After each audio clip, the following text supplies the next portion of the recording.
그리고 여러분이 그리스도의 코이노니아, 즉 거룩한 장소에서 교제에 들어가고 예수님으로부터 직접 얼굴을 맞대고 말씀을 듣게 하려는 것입니다. 이것이 바로 예수님께서 원하시는 것입니다. 이것이 바로 예수님께서 저에게 맡기신 일입니다. 여러분에게 말씀만 전하고 여러분이 여전히 바깥들에 머물게 하려는 것이 아닙니다. 여러분을 거룩함의 자리, 거룩한 장소, 신성한 도움이 있는 곳으로 인도하려는 것입니다. 그곳이 어떤 곳입니까? 필요할 때 스스로 주님께 나아가는 곳이죠. 그래서 주님이 절 세우셨습니다. 주님께서 그렇게 하라고 말씀하셨습니다. 저는 아멘이라고 했습니다. 곧 첫 시련이 닥쳤습니다. 물론 침례교인으로서 여성의 출입을 원치 않았죠. 오직 남자들만 엄격하게 허용했습니다. 그래서 저는 거룩한 장소의 문 앞에 서 있었습니다.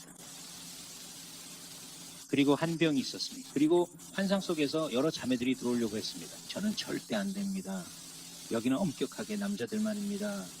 라고 말했는데 주님께서 제 등을 두드리시며 말씀하셨습니다.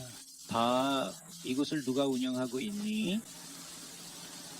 전 주님 거예요 라 했습니다. 주님은 내가 운영하니 결정전 먼저 물어봐 하셨고 전 여자는 안 됩니다 했습니다. 원한다? 밥이라고 하셨어. 나는 그들 사이에 아무런 구별을 두지 않는다라고 하셨습니다. 나는 남자도 여자도 상관하지 않는다라고 하셨습니다. 나는 성숙함을 원한다라고 하셨습니다. 그들을 들여보내라 하셨죠. 그때 전 알겠다고 주님이 뭘 하실지 아시길 바랐죠. 그러자 주님께서 그들을 앉히라고 하셨습니다. 보세요. 바로 거기서부터 시작되는 겁니다. 당신의 자리는 성소에 있습니다. 거기가 여러분의 사역지죠. 주님은 그들을 사역에 앉히라셨고 제가 주님 여성들은 사역에 앉히면 절대 자리를 안 비킬 겁니다. 하자. 주님은 그게 내가 그들을 좋아하는 이유지라 하셨습니다. 사역을 위해 그들에게 기름을 부으라고 하셨습니다. 알겠습니다. 하지만 이 일로 핍박받을 걸 아시죠? 제 침례교 교리에도 어긋납니다 라고 했죠. 주님은 네 모든 교리를 무너뜨리겠다 하셨습니다. 신약의 분이었죠. 주님은 지금도 그 일을 계속하고 계십니다. 그리고 매일 더 많은 자비와 은혜로 들어가고 있습니다. 그래서 저는 그 예언을 전했습니다. 예언이었죠. 환영받지 못했어도 전했습니다. 주님의 것이자 진실이었고 여전히 진실입니다. 그리고 나서 우리는 당신 또래의 젊은이들과 연결되었습니다. 우리는 청소년 지도자들과 함께 움직이기 시작했습니다. 우리는 오자코 호수가 내려다 보이는 약 22에이커의 아름다운 농장을 가지고 있었습니다. 정말 아름다웠습니다. 우리는 그 땅을 우리 교회의 청소년들에게 주었고 한동안 청소년들 사이에 진정한 움직임이 있었습니다. 하지만 그들 중 일부가 죄에 빠지기 시작했고 성적인 죄가 그들을 끌어당기기 시작했습니다. 또한 마리화나 같은 것들도 하기 시작했습니다. 저는 그들에게 경고하기 시작했습니다. 주님께서 저를 3번이나 보내셔서 몇몇 청소년 지도자들에게 경고했는데 그들에게 위험한 오토바이에 대해 경고했습니다. 그리고 원수가 그들을 죽이려고 한다고 말했습니다. 그들은 제 말을 듣지 않았습니다. 그게 그 부부를 본 마지막이었어요. 그는 제게 말했죠. 오토바이에서 죽듯 자동차에서도 금방 죽을 수 있다고요. 3일 후 그와 그의 아내는 죽었습니다.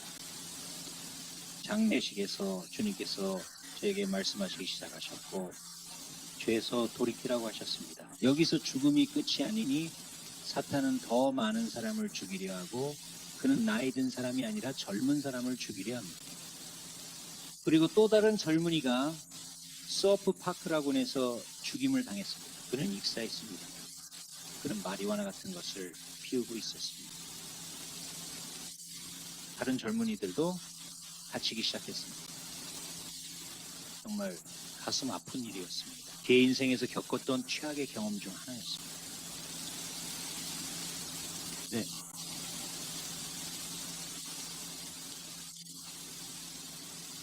저는 분명히 다른 젊은 남녀들이 이기심과 같은 죄에서 돌이킬 거라고 생각했는데 웬걸 그들은 그러지 않았습니다. 그들은 너무 두려워서 쾌락을 찾아 이리저리 도망치며 숨으려고 했습니다. 저는 너무 낙담해서 그저 벽을 향해 얼굴을 돌렸습니다. 그들은 저에게 받아줄 사람이 없다고 말했지만 저는 여기로 돌라고 했습니다. 그리고 그들은 완전히 주님의 것입니다. 그들은 나의 군대가 될 것이고 나는 너의 머리 위에 탈 것이다. 너는 적과의 전투에서 죽지 않을 것이며 그들도 마찬가지다. 그들은 어떤 식으로든 내 적과 합류하지 않을 것이고 모든 면에서 내게 충실할 것이다. 그리고 그들은 내가 말하는 나의 추수꾼이 될 것이다. 무슨 일이 닥치든 원자폭탄이든 전쟁이든 그 밖에 무엇이든 네가 그들의 마음에 기록하는 이들은 살아남을 희망을 가질 수 있다. 마지막 때에 그들의 자손, 그들의 어린 자녀들을 내가 그들을 통해 내 충만함으로 이끌 것이다. 너는 용기를 얻게 될 것이다. 왜냐하면 앞으로 10년간의 박해를 알게 될 것이기 때문에. 그리고 시련도 그래서 나는 그렇게 했다. 그리고 나는 이 예언들을 전하기 시작했다. 주님의 군대가 어떻게 올 것인지, 그 군대가 어떻게 캔자스 시티 남쪽에 올 것인지에 대한 예언이었다. 그리고 그들이 어떻게 밀고 들어와야 하고 그들의 마음에 새겨질 것이며 그것이 금판에 새겨진 것처럼 한쪽에는 7글자, 다른 쪽에는 4글자가 새겨질 것이라는 내용이었다. 그때는 이해하지 못했지만 이제는 이해한다. 그것을 황금 미트르 금관라고 부르는데 그 위에 새겨진 글씨는 여호와께 성결이라고 적혀 있다. 그리고 그것은 마음 위에 있는데 그 마음이 바로 여호와께 성결된 것이며 그것이 마지막 전쟁터이다. 그리고 주님께서 말씀하셨다. 이 젊은이들이 올 것이고 그들은 그 안으로 들어갈 것이다. 그리고 그들은 자신의 상상력과 생각을 복종시킬 것이다. 그럼 그들에겐 금처럼 될 거다. 내가 그들을 데려올 거고 그들은 죽지 않을 거다. 네가 죽는 유일한 곳이 여기니까 다른 건 다 해결됐다. 인간의 자유의지 외엔 전부 해결됐다. 마귀와 그의 모든 악령들과도 해결되었고 하늘에서도 이미 해결되었고 우리가 그것과 이치할 때 우리에게도 해결될 것이다.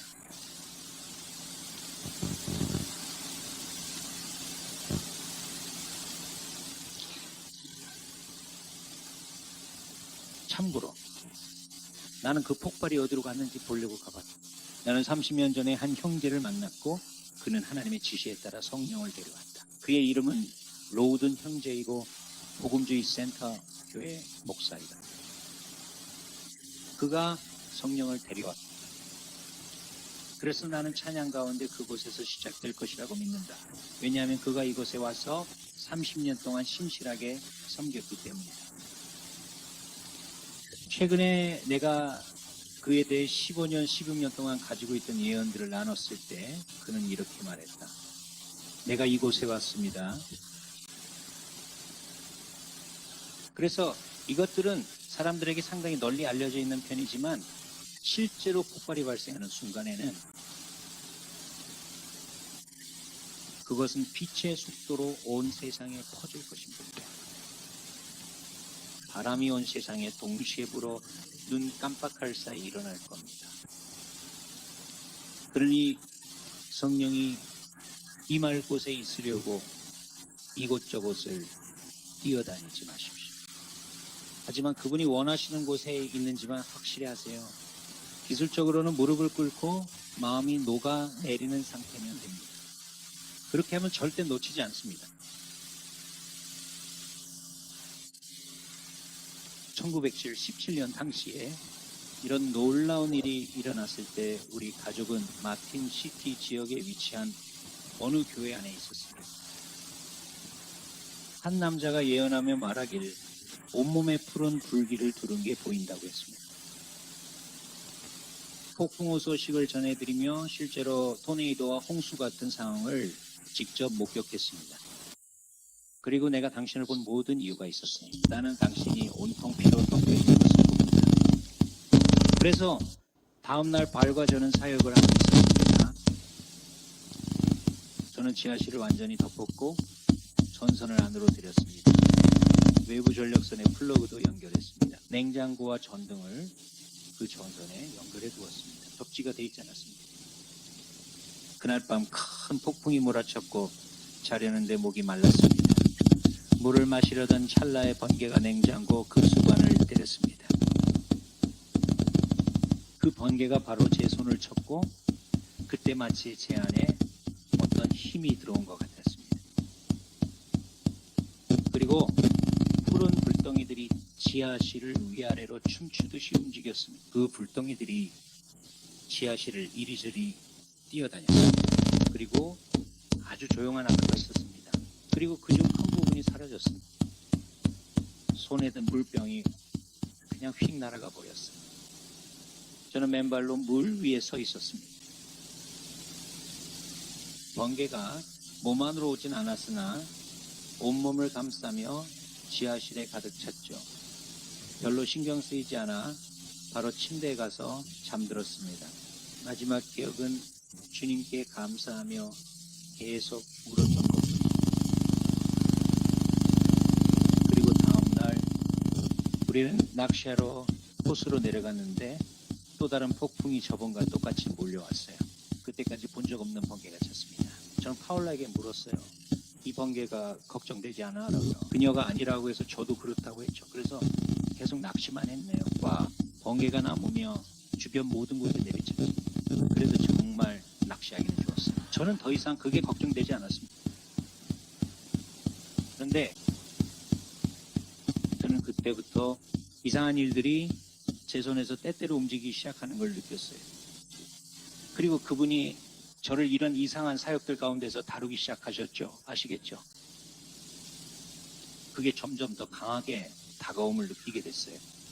그리고 아버지가 무언가를 시작하시려 할 때는 항상 번개를 보내 불을 붙이십니다. 그분이 그러셨다고 믿어요.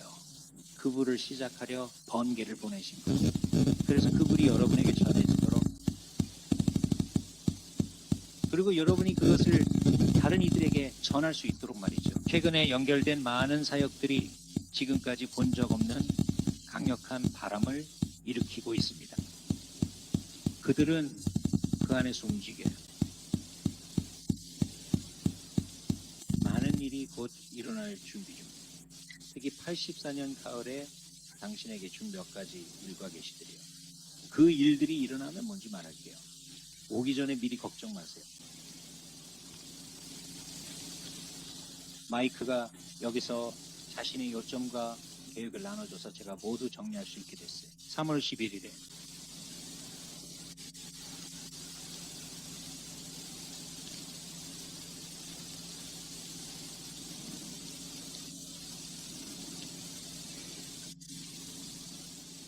(3월 11일에) 1977년, 알다시피 저처럼 간증을 얻고 싶다면 그냥 죽임을 당하고 며칠 동안 지옥을 겪으면 돼요. 제 생각엔 여러분이 지금 주님과 함께 겪고 있는 경험들을 쌓는 게 훨씬 나을 거예요. 그리고 제가 주님 안에서 가졌던 대부분의 경험들은 제가 인생의 밑바닥에 있을 때였다는 점을 기억해 주세요. 1917년 3월 11일 허리 아래쪽이 삐끗해서 해야 할 나무 작업이 많이 쌓여 있었어요. 그런데 그걸 할 수가 없었죠. 호숫가에 있던 제 집을 여기 위쪽에 있던 집도 팔았습니다. 새로 집을 사야 했는데 제 인생에서 그렇게 우울하고 버림받은 적이 없었어요. 그래서 저는 호수로 갔습니다. 그리고 제 모든 문제들을 돌아보며 그냥 이렇게 말했어요. 주님, 저는 아무런 문제가 없습니다. 이 침대에서 일어나던 말든 상관없어요. 저는 저녁 6시쯤에 잠자리에 들었습니다. 사람들은 일찍 자냐고 물었고 저는 그렇다 답했죠. 아내와 함께 누워 모든 고민과 문제들을 전부 주님께 맡긴다고 기도드렸습니다. 전 아무 문제 없어요. 다시 침대에서 일어나도 상관없거든요. 제 허리가 삐끗한 것도 그건 주님의 문제예요. 그리고 갑자기 저는 그런 황홀경 같은 상태에 빠졌습니다. 그리고 여기 마치 벽 모퉁이에서 빗줄기를 타고 주님께서 마치 에스컬레이터를 타고 내려오시듯이 오셨습니다. 그분은 셰키나 영광 속에 오셨죠. 전에도 봤었지만 이번엔 정말 오셨습니다. 그리고 마치 짓눌린 우울감이 제 마음을 짓누르고 있는 것 같았습니다. 그 빛이 들어오자 마치 그 모든 어둠이 사라지는 것 같았습니다. 마음속 어둠이 사라지고 처음 느껴보는 평안을 찾았습니다. 저는 엎드려 누워 있었지만 정말로 영적인 상태에 있던 건 아니었습니다. 기뻐하며 주님을 맞이했지만 가려던 제게 그분은 안 된다 하셨습니다. 주님, 여긴 너무 힘들고 전 무능한 것 같아요. 집에 가고 싶다고 했더니 그분은 제가 겁쟁이라서 그렇다고 하셨습니다. 넌 여전히 이기적이고 철이 덜 들었어. 네가 쓸모없다는 건 거짓말이라고 그분이 말씀하셨지. 이제는 내 말에 동의해야 할 때야. 이런 식으로 저에게 방문이 일어나곤 했습니다. 저는 여전히 사람들의 모든 칭찬보다 주님의 책망을 받는 것이 더 좋습니다. 주님은 네 문제들을 해결하러 왔다 하셨죠. 첫 해결 과제는 내 허리였고 그분이 만지시자 완전히 나았습니다. 그분은 네가 내게 주는 문제들이 무엇이냐, 한 달 안에 모두 해결하고 정리해 주겠다라고 하셨습니다. 나는 너를 위한 목적이 있다라고 하셨습니다. 그리고 네가 성장할 수 있도록 죽음의 시간이 있다라고 하셨습니다. 그분은 내가 다시 오겠다고 하셨습니다. 네가 아닌 내가 가는 거죠. 내가 다시 올 때 그리고 다시는 나와 떨어지지 않을 것이다. 그러니 그냥 버티면서 성장해라. 그리고 네가 여기 있는 누구도 너를 필요로 하지 않는다고 말하는구나. 내 아내에게 무슨 일이 생길 수 있다고 생각하니 그녀는 완전히 너에게 의존하고 있다. 그리고 지금 내 기분과 야망의 거의 전부가 자기 중심적이고 이기심에서 비롯된 것이다. 이제 우리는 이 단계를 넘어설 때가 돼요. 그리고 네 삶에서 다른 사람을 먼저 생각하기 시작해야 한다. 그리고 그때 주님께서 오셨던 길로 다시 올라가셨다. 주님이 가시자 나는 울음을 터뜨리며 울었다. 내 인생에서 그때만큼 편안했던 적이 없었다. 내게는 단 하나의 문제도 없었지만 나는 완전히 비참했다. 왜냐하면 그분이 오셨을 때 내 마음은 과거의 모든 것을 알고 있었다. 왜지? 나는 미래도 보았다. 그중 일부는 마음에 들지 않았다. 하지만 나는 그 목적들까지 이미 다 알고 있었던 것이다. 그리고 나는 그분과 함께 그 셰키나 속으로 가고 싶어 견딜 수 없었다. 셰키나의 영광은 저녁 무렵 태양이 뒤에서 비추는 하얀 구름처럼 마치 하얀 숫덩이처럼 보인다. 그리고 그것은 이전에 한 번도 느껴보지 못한 평화의 감정을 준다. 그게 바로 당신이 곧 경험하게 될 것이다. 나는 77년 이후로 셰키나를 본 적이 없다. 나는 어떤 사람들이 진정으로 기름 부음 받은 하나님의 말씀을 전할 때 그들에게 살짝 임한 것을 본 적이 있다. 하지만 그 전에는 사람들은 항상 그것을 찾으려 했다. 하지만 77년에 우리는 정말 어두운 시기로 들어간 것처럼 보였다. 하지만 이제 셰키나가 다시 올 준비를 하라. 사람의 마음이 이전에는 한 번도 경험하지 못한 명확함으로 들어갈 준비를 하라. 그리고 그렇게 될 것이다.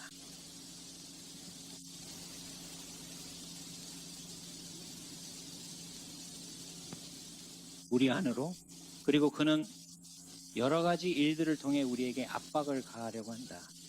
하지만 하나님의 영광이 임할 때 그것은 여러분 중 많은 이들이 상상도 못했던 경험이 될 것이다. 여러분은 전무후무한 하나님과의 새로운 친밀함을 누리게 될 것입니다. 또한 하나님과의 관계가 이 땅에 어떤 육적 축복보다 중요함을 깨닫는 자리에 서게 될 것입니다. 집에 가기 전 다시 한번 말씀드리겠다. 주님께서 내게 대면하여 그리하라 명하셨기 때문입니다.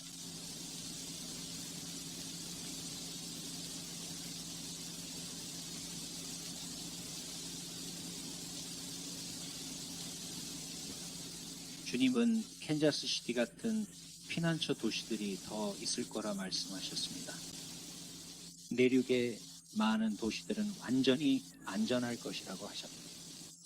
그리고 마지막 날에 그분이 하실 일은 내 양은 내 음성을 듣는다고 하셨듯이 자신의 백성들을 이끄실 것이라고 하셨다.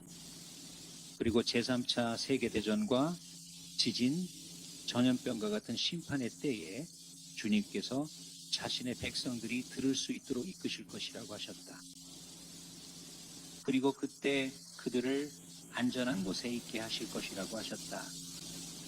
믿는 자들은 받을 것이다. 그래서 그들의 가족들도 무슨 일이 일어나든 완전히 안전할 것이다. 원자폭탄이 터진다 해도 캔자스시티에서는 터지지 않을 것이다. 여긴 완전히 안전할 거야. 수년 전 주님이 내게 시키신 일 중 하나야. 이 기름 부음 후 주님은 캔자스시티에 머물라셨다. 목회하지 말라 하셨다. 너는 예언자 외에는 아무것도 되지 않으리라. 그게 네가 될 전부다. 너는 목회하지도 양떼를 세우지도 좋은 곳이라고 털사나 다른 곳으로 달려가지도 말아야 한다. 그러나 내가 너를 풀어줄 때까지 캔자스시티에 머물러야 한다. 그래서 나는 그렇게 했다. 그분을 믿었고 여전히 믿으며 순종합니다. 아직도 캔자스시티에서 일어날 것이다. 번개가 이곳에 왔고 이곳에서 풀려날 것이다. 주님께서는 마지막 때에 기상 패턴이 어떤 곳에는 비가 너무 많이 오고 다른 곳에는 그렇지 않을 것이라고 말씀하셨다. 또한 중보기도로 나아가는 성도들이 이를 이룰 것이라 하셨다. 여러분도 알다시피 내가 어떻게 기도하면서 주님 이것에 대한 확증이 필요합니다 라고 말하는 내 간증을 들으셨을 것이다. 아베게 말해라. 자, 주님이 내게 뭐라고 말씀하셨을 것 같아요. 마이크와 여러분 모두가 여러 번 기도를 들으셨죠. 내가 그걸 할 때 거의 잠이 들 뻔했어요. 주님께서 내게 말씀하시길 네가 기도할 때마다 내가 와서 너에게 확증을 전하라고 하셨다. 너의 중보 기도가 그곳에 닿았다. 보세요. 나는 듣도록 사명을 받았다. 네가 기도하면 내가 들을 것이다. 주님의 말씀을 듣고 싶으신가요? 중보하며 기도하십시오. 주께서 선지자에게 주신 말씀이 선포될 것입니다. 이것이 바로 시온의 정신입니다. 다시 한번 말이죠. 다윗도 하나님께 기도했고 그러면 하나님께서 제사장에게 말씀하셨습니다. 하지만 다윗은 자신의 신성한 지시를 받았습니다.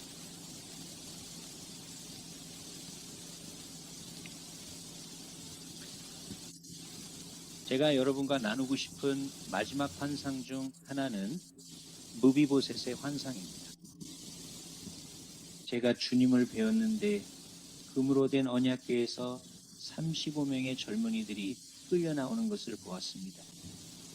그것은 마치 상자 같았습니다. 그리고 주님께서 속죄소에 앉아 계셨습니다. 그리고 이 35명의 젊은이들이 들어와서 그분을 높이 들어 올렸습니다.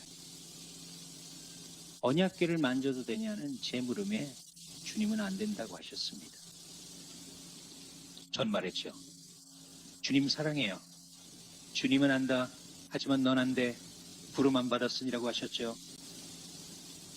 이들은 내 교회의 지도자들이다. 이들이 사도들이 될 것이다. 그들은 평생 동안 나를 높이 들 것이다.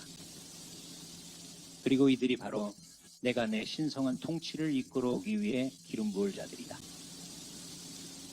너는 손을 댈 수 없지만 내가 그들을 풀어놓을 것이고 사도들이 나타날 것이다. 그들의 모든 날 동안 그들은 나를 높이고 높이 들 것이다. 그리고 그분이 말씀하셨습니다. 이제 와서 나와 함께 식탁에 앉으라. 그래서 나는 식탁으로 향했고 내 발이 완전히 불구가 되어 있다는 것을 알아. 창피해 가렸더니 주님이 말씀하셨다. 바른 식탁 밑에도 안 보여. 내 식탁 아래에 그를 두어라. 너는 무비보셋과 같구나. 그리고 무비보셋은 다윗의 식탁 아래에 발을 두고 다윗의 식탁에서 빵을 먹었다. 무비보셋은 불구가 되었는데 어릴 때 유모들이 그를 떨어뜨렸기 때문이다. 나도 조금은 불구가 되었다. 많은 교리와 여러 가지 일 그리고 박해 때문에 그런 일이 내게 닥쳤다. 하지만 무비보셋에게는 아들이 있었다. 그의 이름은 미가였다. 그리고 그는 불구가 아니었다. 아버지에게 그랬던 것처럼 아들에게도 그렇게 될 것이다. 무비보셋은 시바라는 종이 있었다. 시바에게는 아들 20명과 총 15명, 총 35명이 있었다. 나는 사무엘서를 보라고 지시받았다. 또한 나는 특히 12편 1절 여호와여 도우소서 경건한 자가 끊어졌나 이달을 외치라고 들었다. 그것이 진짜 의미하는 바는 여호와여 도우소서 옛 영웅들이 사라져갑니다 라는 것이다. 그리고 그리스도의 몸 안에는 새로운 영웅들이 없다. 그리스도 안에서 그들의 신실함과 충성을 보여줄 새로운 사람들이 세워지지 않고 있다. 그래서 그는 지금 이 기도를 드려서 들리게 하라고 말했다. 그는 또 이렇게 기도하라고 말했다. 나의 불신을 도와주시고 내 안에 믿음을 일으켜 주소서. 그리고 그가 내게 말한 세 번째 것이다. 능력을 위해 기도하라. 능력을 위해 기도하라. 이제 곧 일어날 일이 바로 그것이다. 능력. 자신을 위해서가 아니다. 최근에 3에서 4일 전에 나는 주님을 배웠다. 나는 주님께 말씀드리고 싶은 문제가 너무 많았다. 하지만 아시다시피 주님은 내가 말씀드린 것에는 관심이 없으셨다. 주님은 내가 해야 할 일들을 보여주고 싶어 하셨다. 주님께서 말씀하셨다. 이 사람을 봐라. 그의 믿음을 봐라. 저것을 봐라. 나는 네가 이 자매에게 말해주길 원하고 저 형제에게도 말해주길 원한다. 이것이 내가 원하는 일이다. 그리고 네가 필요한 것을 저들처럼 믿음으로 구하길 원한다. 하나님께 맡기는 것이고 믿음이다. 그분에 대한 믿음, 곧 그분이 말씀하신 그대로의 분임을 믿는 것이다. 그분이 그 능력을 풀어놓고 계신다는 것이다. 그 능력 말이다. 캔자스 시티의 거리로 나아가 하나님의 나라와 그 나라의 곡식들을 모으기 시작하는 것이다. 그리고 그분은 자신의 신성한 질서로 그것을 하나로 모으고 계신다. 나는 86년 특히 6월에 그분이 자신의 신성한 질서, 사도들과 선지자들을 기름 부으실 준비를 하고 계시다고 믿는다. 최근에 내가 본 것 중 하나는 내가 이 나라에 대한 선지자와 같았다는 것이다. 그분이 이제 말씀하신다. 이제 도시로 옮길 준비를 하라. 도시로 옮길 준비를 하라. 선지자들이 도시로 보내질 것이다. 도시로 옮길 준비를 하라. 왜냐하면 선지자들은 사도들을 통해 보내질 것이기 때문이다. 사도들은 선지자보다 훨씬 더 큰 지혜를 가지고 있다. 선지자들은 레마를 가져온다. 하지만 사도들은 그것을 어떻게 하나로 모을지 이해하고 있다. 그분이 이제 그 일들을 기름 부으실 준비를 하고 계신다. 그래서 내가 다시 보내진 목적이 시작될 수 있다. 그리고 주님께서 자신을 영화롭게 하시며 10억 명이 넘는 영혼들을 그의 나라로 이끌고 계신다. 주님의 축복이 있기를